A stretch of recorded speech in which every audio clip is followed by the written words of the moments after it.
vote, Madam Speaker, yeas 14, nays 0. A unanimous vote by City Council to crack down on encampments. As a result, the City of Winnipeg will now implement a bylaw enforcement plan that prohibits encampments within 50 meters of schools, playgrounds, daycares, pools, rail lines, and recreational facilities.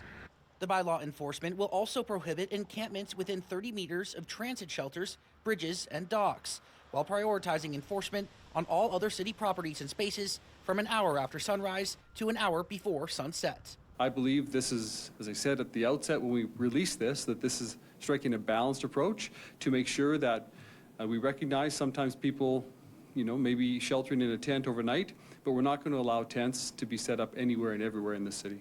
The vote followed a lengthy debate at City Hall Thursday, with councillors ultimately deciding that public safety concerns with regards to drugs and needles being too close to kids were too high. I and many councillors have been hearing from families in areas where there are encampments and parks and playgrounds, families who are concerned, families who don't want to let their children play in the playground because of the presence of encampments and sometimes the presence of needles that come along with that.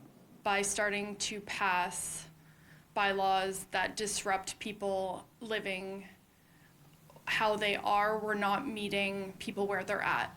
Rebecca Nichols with the Social Planning Council of Winnipeg opposes the idea. Even if we don't have the encampments, a lot of the underlying causes of all those concerns that have been raised still exist. So at the end of the day, it's about more supports for people who are experiencing mental health, addiction challenges, who don't have a safe space to stay in. Mayor Gillingham says the city remains committed to supporting the province's Your Way Home strategy, and that Minister of Housing, Addictions and Homelessness, Bernadette Smith, has been a part of ongoing conversations about the plan leading up to the vote.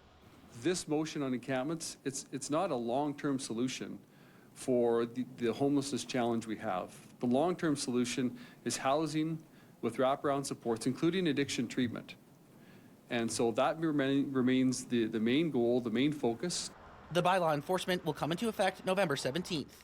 In Winnipeg, Eddie Huband, City News.